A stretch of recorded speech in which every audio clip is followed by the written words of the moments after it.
Morning all. Here we are. Happy days.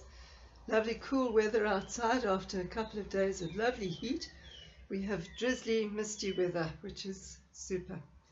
Today I'm going to be bringing you a study of Acts, a word about Paul. And I've been reading Paul, and I don't know whether it's because at this time of isolation and seclusion, the word has been quickened to me better, but I've really been quite amused by what all Paul got up to in Acts and the story. And I would encourage you to start reading Acts and read it almost like a thriller and just enjoy such a fantastic example of a hero of our faith. And started in Acts 22, and Paul has gone to Jerusalem. He's been warned by all sorts of people not to go because of what was going to happen to him there, but he knows that he has to go, and so he does. And when he gets there, the brethren say to him, listen, you need to go and get purified, go through the rituals that you need to go through so that when they come for you, everything's going to be taken care of. And he does that.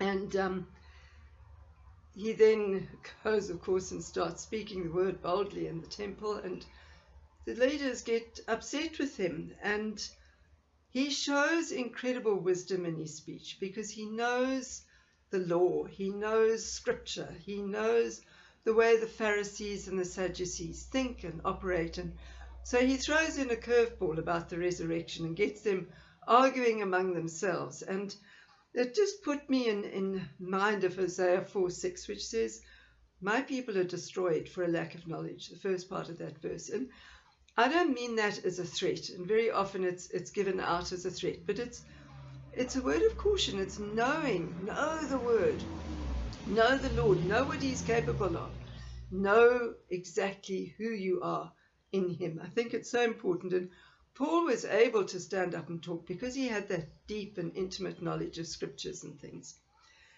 In verse 10, we see now in Acts 23, Paul gets arrested for his own safety.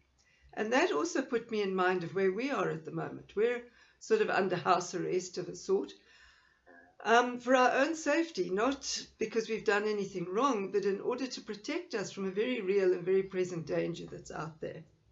And it was quite extraordinary because there was an absolute riot among the Jews, but the Roman centurion and judges who listened to the case said, there's no case against him. So they were prepared to go out and protect him. And in verse 11, God himself comes to Paul and he says, be of good cheer, because as you've testified of me here in Jerusalem, so you will do in Rome.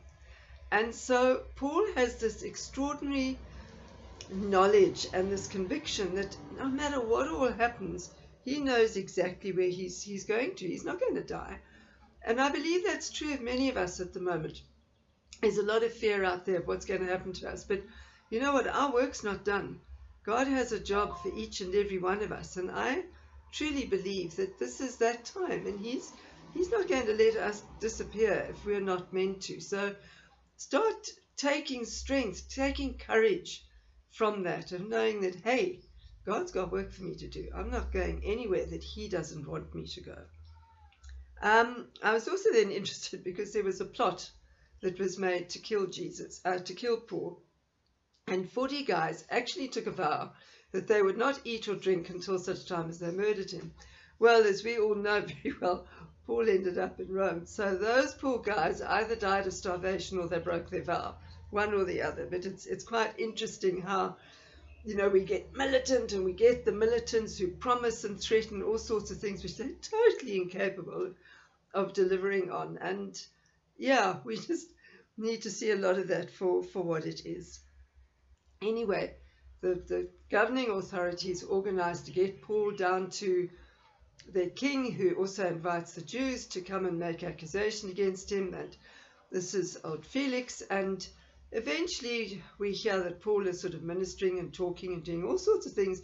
And Felix gets transferred, and he leaves Paul there. And he's been there 2 years.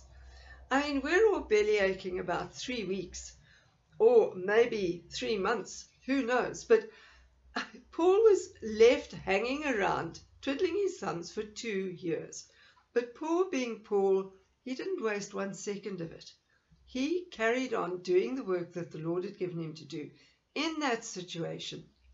And because of that, he could say to Timothy later on, he could write to him that, be prepared to preach the word in season and out of season, because he knew he'd been there. In Acts 26, verse 8, Paul is now witnessing to King Agrippa, the next stage of his journey on trying to get to Rome a number of years later. And I came across this verse which really just jumped off the page at me, Acts 26, verse 8, and it says, why should it be thought incredible by you that God raises the dead?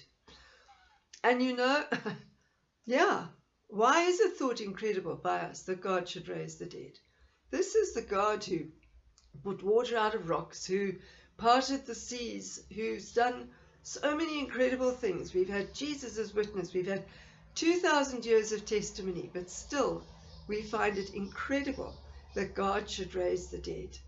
And I really would like each one of you to take that tiny little verse and ingest it and let it resonate within your being so that it comes to a place where you fully understand who is this extraordinary God that we serve, that raises the dead like that. I mean, later on, when Paul finally sets off for Rome, and this again takes years, and he ends up stopping all over the place along the way in Asia and things, and he preaches to some brethren. I think it was in Ephesus, I can't remember fully, and he preaches the whole day and into the night, and some young guy sitting in the windowsill, obviously just, it's too much, and he falls asleep into a deep sleep, and he falls out of the window 3 stories, and he's dead. And they just go and lay hands on him, and he wakes up and he rises from the dead again, and they can carry on. So, they lived and they breathed and they ate their faith and the power of God and the ability of God, and they were never deterred. And we need to get to that point. Back in Acts 26:32, King Agrippa actually says to everybody, having listened to Paul, there's nothing to be found against this guy. And in fact, he could be set free had he not appealed to Rome.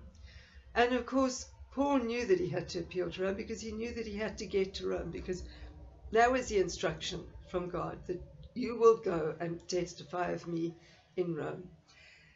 And so then starts the journey, and Paul has to get to Rome, and it's a tumultuous trip. They are shipwrecked. They set sail when they shouldn't set sail. They hit the winter storms. My Bible has a map of Paul's journey, and you can see this amazing sort of zigzag route as they were blown hither and thither. And they landed on Malta, and they were stranded there, and they made a fire, and a snake grabbed hold of Paul's hand, and he flicked it off, and everybody sat watching, waiting to see what would happen to him. And nothing did. And so they ended up bringing their sick to him. And there was Paul stranded in this dreadful situation, and he carried on ministering, carried on the work that he was supposed to do. And it said when they left there, these people blessed them, made sure they had provision, took care of them, because God takes care of his people as long as we're taking care of his business, in season and out. And then finally, after this long journey, that where I want to end today is in Acts 28:15. Paul was now very close to Rome, and they were stopped at one of the ports on the Italian coast, and the brethren came to him. And so, first of all, I was fairly amazed that at that point there were already brethren in Italy that knew about Jesus. The word had got that far already. And they came to Paul, and they ministered, and they had a time together. And it said Paul saw them and took courage. So that stopped me a bit too, and I thought there was Paul who'd done these amazing things, been in and out of prison, been beaten, been shipwrecked. I mean, his story just reads like a rollicking novel, and yet he took courage from the brethren. And so that's how we are. We need our fellowship. We need our brethren around us. And it's okay to be scared. That's also what that said to me, that Paul took courage. Paul also needed to reach out at times and get that comfort and get that assurance that he was okay, that there was a support network praying for him and whatever else. And so I want to encourage you today, if you're scared, it's fine. It's okay. Reach out. Phone a friend. Get onto a group. Do whatever. We're all here for each other, and every one of us has bad moments. There's not one of us that doesn't have a panic attack, have a worry, struggle to sleep some nights. It's perfectly natural. It's normal. It's age, and it's the time we're in. It's a scary time. So it's okay, but it's not okay to struggle on your own. It's not okay to get panicky and not reach out to where you need to reach out. God is there, and yes, he's using this time to draw us in closer to him and draw closer to God, but also draw closer to your fellowship group and to your friends in Christ. And remember to share his word and the hope and the gospel that we have. And I would remind you to carry on reading the Psalms of contemplation that I spoke about last week, because in those comes a knowledge of God too. And it's with that knowledge, armed with that knowledge, knowing intimately who our God is and what he's capable of, that's going to bring us through this time. And I just look forward to seeing you all again next week. In the meantime, stay safe, take courage, and be blessed. Thank you.